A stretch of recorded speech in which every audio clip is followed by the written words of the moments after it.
नमस्कार दोस्तों।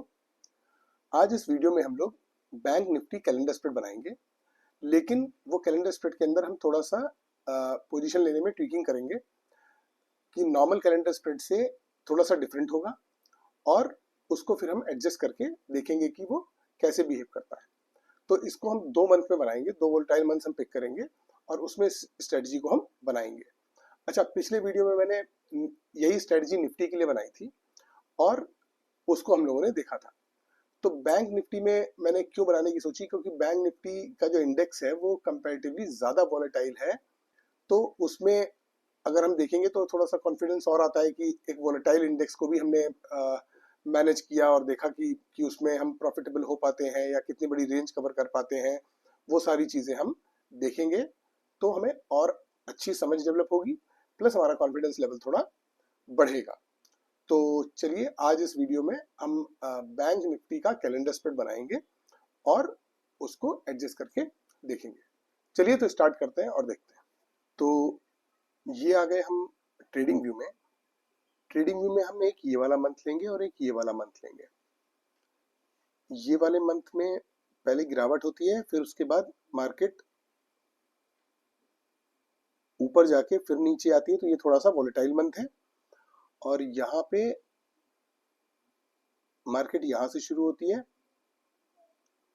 और पहले ऊपर जाती है, फिर नीचे जाती है, फिर ऊपर आती है। तो ये वाला एक एक फ्लो और ये वाला एक फ्लो, ये 2 मंथ्स में हम कवर करेंगे और देखेंगे कि कैसे स्ट्रेटजी को बनाना है और कैसे इसको एडजस्ट करना है।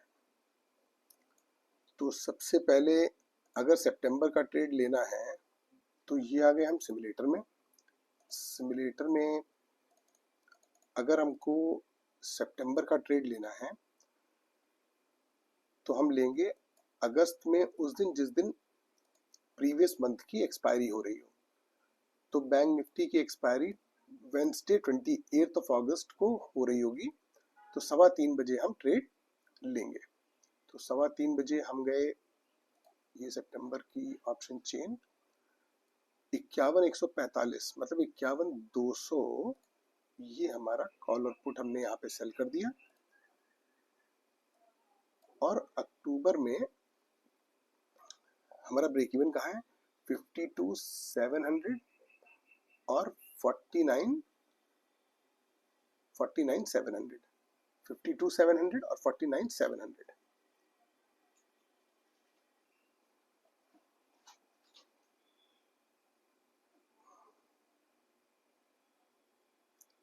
फिफ्टी टू 700 नहीं है तो हम 53,000 को यहाँ पे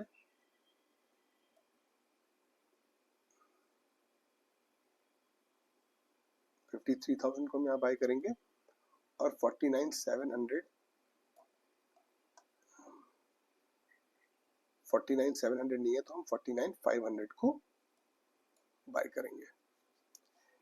ये हमारी रेंज बनी। अब हम इसको डेली बेसिस पे चलाते हैं और जहाँ पे बड़ा मूव आएगा वहाँ पे हम एग्जिट करेंगे और फिर नया ट्रेड बनाएंगे। और हमारा जो एडजस्टमेंट है वो यही है कि जब भी ब्रेक इवन के पास आए तो पुरानी पोजीशंस को एग्जिट करके नया ट्रेड वहाँ पे बना लें।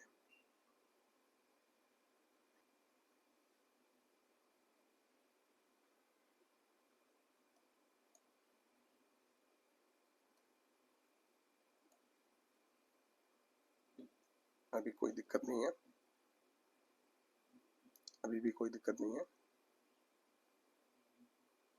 2% हमें मिल रहा है।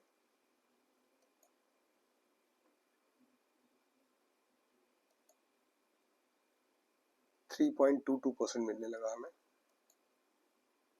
3.41%। अब देखिए बड़ा मूव आया ये,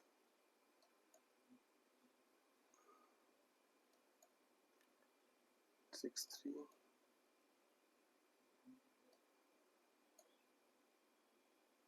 अब इसने रेंज ब्रेक की तो हम थोड़ा सा पीछे जाएंगे और देखेंगे कहाँ पे ये रेंज ब्रेक हुई है। ये देखिए यहाँ पे ये रेंज ब्रेक हुई थी। तो अब हम इसको यहाँ पे स्क्वायर ऑफ करेंगे और ये 52,671 मतलब 52,700, 52,700 पे हम कॉल और पुट को सेल करेंगे और 53,500 और 51,900 ये हमारे ब्रेक इवेंस होंगे। नेक्स्ट मंथ में लेंगे।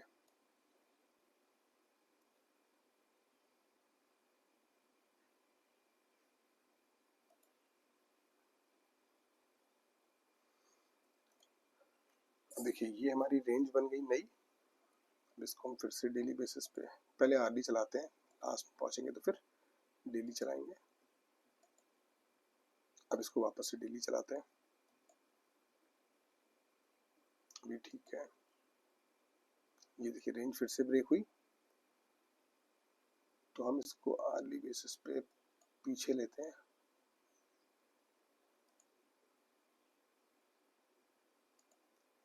अगर 3:15 बजे ही रेंज ब्रेक हुई थी, तो हम इसको यहाँ पे स्क्वायर ऑफ करेंगे इस पोजीशन को, और 53,826 मतलब 53,800, तो सितंबर का 53,800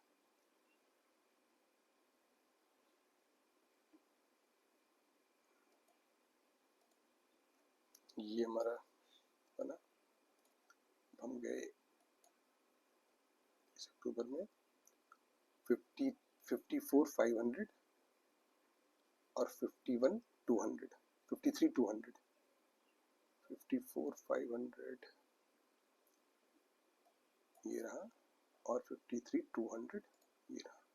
ये हमारी रेंज बन गई। इसको हम फिर से चलाते हैं। अभी ठीक है, कोई दिक्कत नहीं है। 3.23% हमें मिल रहा है।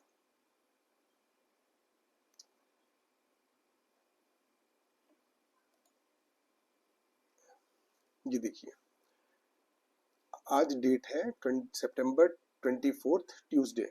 एक्सपायरी से एक दिन पहले, एक्सपायरी से एक दिन पहले आपको 3.23% का प्रॉफिट हुआ।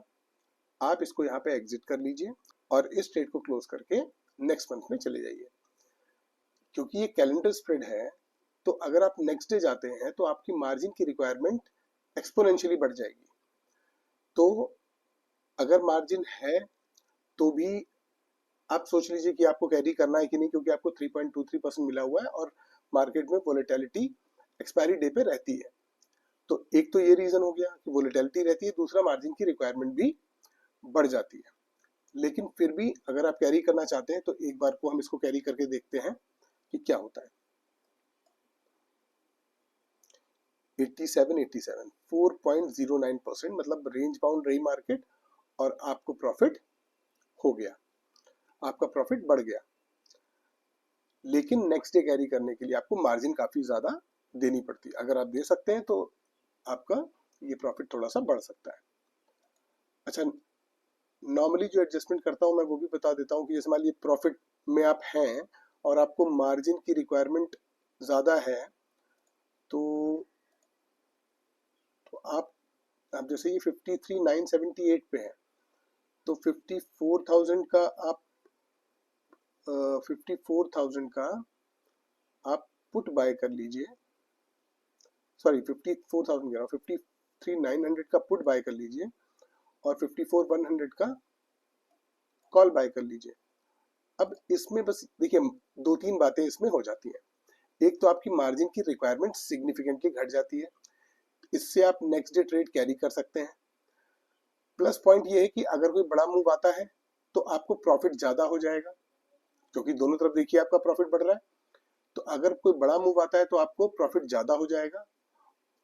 लेकिन ड्रॉबैक ये है कि अगर मूव नहीं आता है और रेंज बाउंड रहता है तो आपका प्रॉफिट जो है वो घट जाएगा।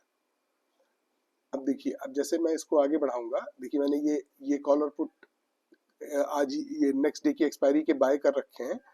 अब मैं इनको आगे बढ़ाऊंगा तो ये देखिए आपको 8,000 रुपए का नुकसान हो गया, जिस वजह से आपका लॉस, आपका जो प्रॉफिट है वो 3,300 रुपए ही रह गया। इसलिए यहाँ पे पोजीशन आपको कैरी करनी है या नहीं करनी है ये आपको देखना चाहिए। और तो ये ये पोजीशन यहाँ से अगर हम हटा दें तो आपको 3.27% मिला और आप लेके चले गए। अगर आपने कोई एडजस्टमेंट नहीं किया, एज इट इज इसको आगे ले गए, तो आपको 87 रुपए मिले। और आपने चार्ट में ये देखा है कि ये मंथ यहाँ से शुरू हुआ है कहीं पे, यहाँ से शुरू हुआ था 28 अगस्त को, पहले ऊपर गया, फिर नीचे आया, फिर ऊपर ऊपर ऊपर ऊपर ऊपर ऊपर ऊपर, और 25 तारीख को आप यहाँ पर हैं, इस जगह पर। तो ये इतनी बड़ी जर्नी आपने पूरी की और आप प्रॉफिटेबल निकले, और आप प्रॉफिटेबल होकर के निकले। यहां तक चीजें क्लियर। अब चलिए, अब इसको नेक्स्ट मंथ में ट्रेड बनाते हैं। नेक्स्ट मंथ इसको मैंने क्लियर किया।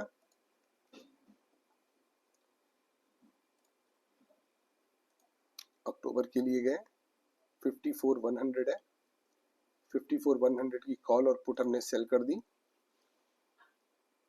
और नवंबर में 55,800 और 52,400। अगर ये नहीं मिलेगा तो इसका नियरेस्ट जो मिलेगा हम वो ले लेंगे।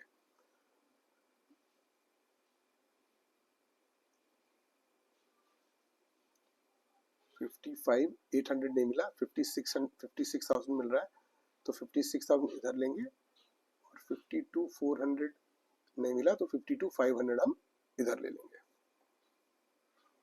अब इसको हम डेली बेसिस पे चलाते हैं, और जहां पे ये रेंज ब्रेक करेगा वहां पे रुक के इसको एडजस्ट करेंगे।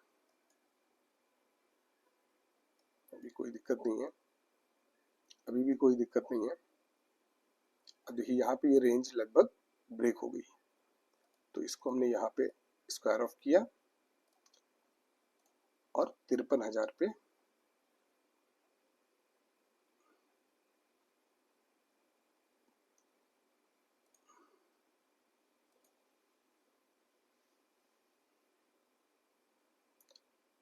$53,000 की कॉल और पुट हमने बाय कर ली। और 54,600 और 51,400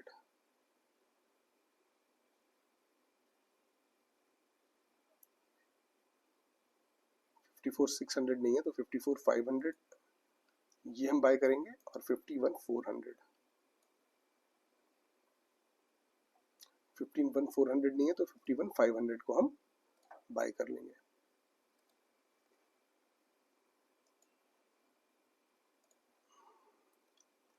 अब इसको फिर से डेली बेसिस पे चलाते हैं। ये फिर से रेंज ब्रेक हुई। अब इसको हम फिर से थोड़ा सा पीछे चलते हैं, देखते हैं कहाँ पे रेंज ब्रेक हुई थी।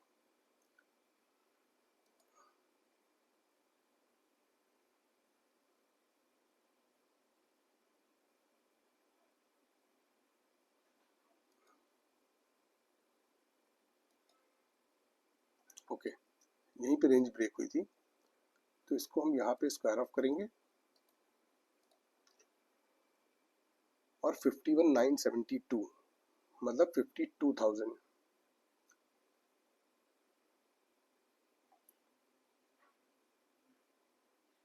की कॉल और पुट को हम यहाँ पे सेल करेंगे। और 27 नवंबर में ये 53,595 है, तो 53,600 और 50,400, तो 53,600 और 50,400 50,400 नहीं है तो 50,500 को हम ले लेते हैं। अब इसको फिर से हम पहले आर्ली बेसिस पे चलाएंगे, अभी एंड पे आ गए। अब इसको हम डेली बेसिस पे चलाते हैं।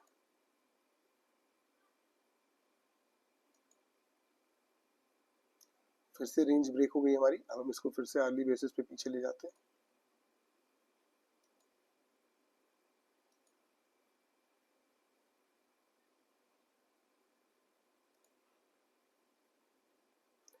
ये देखिए लगभग यहाँ पे रेंज ब्रेक हो रही थी, तो यहाँ पे हम फिर से इसको हटाएंगे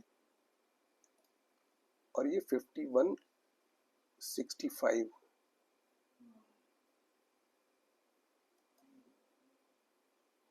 5165 का मतलब हुआ 51,000 या 51,100, इन दोनों में से कोई भी ले सकते हैं। हम 51,000 ले लेते हैं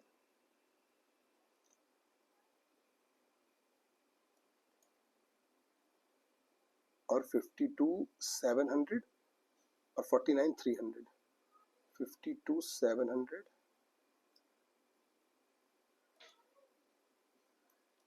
और 49,300।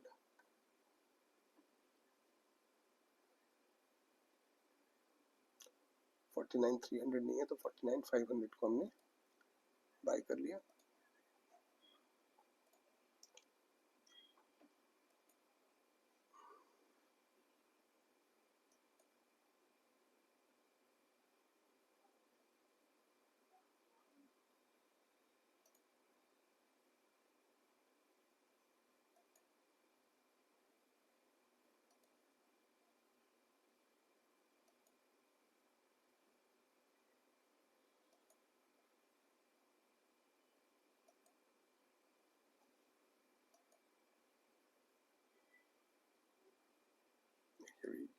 हमारी रेंज में है तो कोई दिक्कत नहीं है।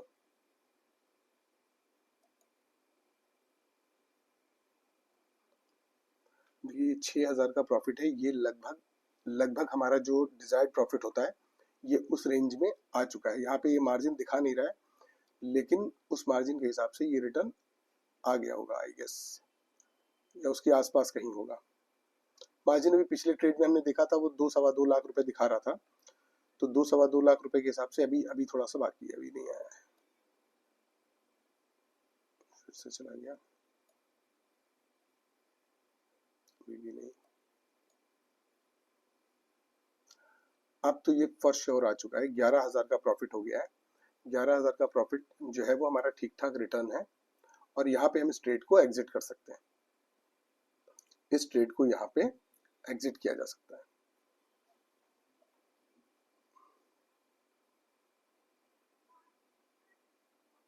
लेकिन क्योंकि हमें इसको दिखाना है आगे कि क्या होता है फाइनली, इसको हम आगे लेके चलते हैं। लेकिन अगर हम रियल टाइम ट्रेड में होते तो यहाँ पे हमारा ट्रेड एग्जिट हो जाता, क्योंकि ये हमको रिटर्न दे चुका है। तो हमारी जो मार्जिन रिक्वायरमेंट इसमें आती है वो लगभग आती है 2 lakhs के अराउंड, 1.25 लाख से लेके 2.25 लाख के बीच में, डिपेंडिंग ऑन ऑन कि कितना नज़दीक लेग है, कितना फार लेग है, उस हिसाब से वेरी करती रहती है। और वॉलेटिलिटी के अकॉर्डिंगली भी कई बार मार्जिन इंक्रीज हो जाती हैं। तो आप ये मान के चलिए कि 1.25 लाख से लेकर के और 2.25 लाख के बीच में अगर मार्जिन की रिक्वायरमेंट है तो आपका ये प्रॉफिट रिटर्न हो चुका है। तो आप यहाँ पे इस ट्रेड को एग्जिट कर सकते हैं। बाय एनी स्टैंडर्ड्स ये ट्रेड यहाँ पे एग्जिट हो चुका है। अब इसको हम आगे लेके चलते हैं और देखते हैं कि क्या होता है फाइनली, समझने के पॉइंट ऑफ व्यू से। आपको 13,000 का प्रॉफिट हो गया और ज्यादा, 11,000 वापस से 14,000 का प्रॉफिट हो गया, इनफैक्ट 15,000 का।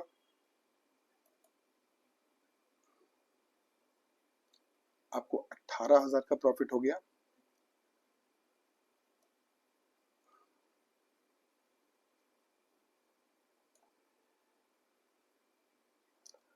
आपको 5,000 का प्रॉफिट रह गया, क्योंकि ये देखिए 1,071 पॉइंट का मूव आ गया।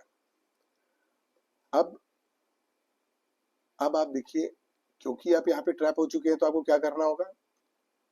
डाउन साइड में आपको कोई रिस्क है नहीं, अप साइड में आपको रिस्क है। अप साइड में रिस्क है आपको, मार्केट कहाँ पे है, 52,345। तो ऑप्शन चेन में आप गए, अक्टूबर का लिया ऑप्शन 52,345, 52,345, 52,400, 52,400 को आपने बाय कर लिया। अब देखिए, अब आपको इस छोटी सी टिप को छोड़ दे तो बाकी हर जगह पे आपको प्रॉफिट है। नीचे की तरफ भी और ऊपर की तरफ भी। अब आप इसको कैरी कर सकते हैं, प्लस आपने एक लेग क्योंकि कम कर दिया तो आपकी मार्जिन रिक्वायरमेंट भी थोड़ी सी घट गई होगी। तो अब जो है इसको हम आगे लेके जा सकते हैं और देखते हैं क्या होता है। आपको 13,277 रुपए का प्रॉफिट हुआ फाइनल डे पर। अगर आप लेके गए और नहीं लेके गए तो आपको 5500 का प्रॉफिट हुआ, और उससे एक दिन पहले आपको 18,000 का प्रॉफिट हो रहा था। तो आप सोचिए इतनी वोलेटाइल मूव में आप प्रॉफिटेबल होकर के फाइनली फिर निकल आए। तो कहने का मतलब ये है कि ये जो स्ट्रेटजी है इसमें नेक्स्ट मंथ में हम ब्रेक इवेंस के पास पे, क्योंकि कॉल और पुट को बाय करते हैं तो हमें उधर से सपोर्ट बहुत अच्छा मिलता रहता है, तो ज्यादा लॉस नहीं होने पाता है और हम एडजस्टमेंट करते हैं, और जैसे ही मार्केट हमारे रेंज में आती है हमें प्रॉफिट हो जाता है। तो ये आपने देखा यहाँ पर पिछले मंथ में एक बड़ा मूव आया, पहले रेंज बाउंड रही फिर बड़ा मूव दिया, उसको हमने कवर किया। इसमें पहले इसने बड़ा मूव दिया डाउन साइड में, फिर रेंज बाउंड रही और ऊपर गई फिर नीचे आई, जिगजैग किया, हम फिर से प्रॉफिटेबल हुए। तो कहने का मतलब ये है कि ये strategy in most of the scenarios काम कर जाएगी, 10 में से 9 बार काम करेगी। कभी कभी ऐसा होता है कि बहुत वाइल्ड मूव्स आ जाते हैं कि 2 दिन के अंदर 1500 पॉइंट ऊपर, फिर तुरंत ही 1000 पॉइंट नीचे, फिर 200 2 दिन के अंदर 400-500 पॉइंट 1000 पॉइंट ऊपर। तो अगर बहुत इस तरीके का जिगजैग जिगजैग जिगजैग 1000 पॉइंट के मूव्स नहीं आ रहे हैं, 2-2000 पॉइंट के मूव्स नहीं आ रहे हैं बैंक निफ्टी के पॉइंट ऑफ व्यू से, तो आप थ्रू हो जाएंगे। तो आप ये मान के चलिए कि ये स्ट्रेटजी काफी सिक्योर है। बैंक निफ्टी की वोलेटिलिटी को ये टैकल कर सकती है ये स्ट्रेटजी। बाकी स्ट्रेटजीज में क्या होता है कि वो इतनी ज्यादा वोलेटिलिटी को कई बार टैकल नहीं कर पाती, लेकिन ये स्ट्रेटजी उस वोलेटिलिटी को टैकल कर लेती है। लेकिन अच्छा, इसमें एक चीज और मैं आपको बता दूं, रुकिए इसको पीछे ले जाते हैं, और अगर हम ये मानते हैं कि हमने ये ट्रेड नहीं लिया होता और एज इट इज ट्रेड को कैरी किया होता next day as it is, तो क्या होता? मार्जिन की रिक्वायरमेंट को घटाए बिना और बिना किसी एडजस्टमेंट के पूरा पूरा trade as it is carry कर दिया नेक्स्ट डे, तो हमको 17,576 का प्रॉफिट होता। तो मैंने आपको सारे सिनेरियो बता दिए कि आप हेज कर लीजिए, क्योंकि आपको डाउन साइड में रिस्क है। आपने हेज कर लिया और हेज करके ले गए तो आपको 13,000 समथिंग मिले। आपने हेज नहीं किया आपको 17,000 समथिंग मिले। और अगर आप एक दिन एक्सपायरी के एक दिन पहले एग्जिट कर जाते तो आपको 5500 समथिंग मिलते। आपको बीच में 18,000 का प्रॉफिट भी हुआ था। तो कुल मिलाकर के आपको इस ट्रेड में लगातार प्रॉफिटेबल आप रहे, तो इसमें कहीं कोई रिस्क वाली बात नहीं थी। तो आई होप मैंने ये स्ट्रेटजी आपको क्लियर कर दी है। लेकिन फिर भी अगर आपको कोई क्वेश्चन या क्लैरिफिकेशन है तो प्लीज मुझे कमेंट बॉक्स में बताइएगा। अगर आपको मेरे समझाने के तरीके में कोई इशू नजर आता है तो आप वो भी मुझे बताइएगा, मैं उस पर भी काम करूंगा। और अगर आपको मेरा वीडियो पसंद आता है तो प्लीज उसे लाइक शेयर और सब्सक्राइब जरूर कीजिएगा। मिलते हैं अगले वीडियो में। Till then bye bye, thank you.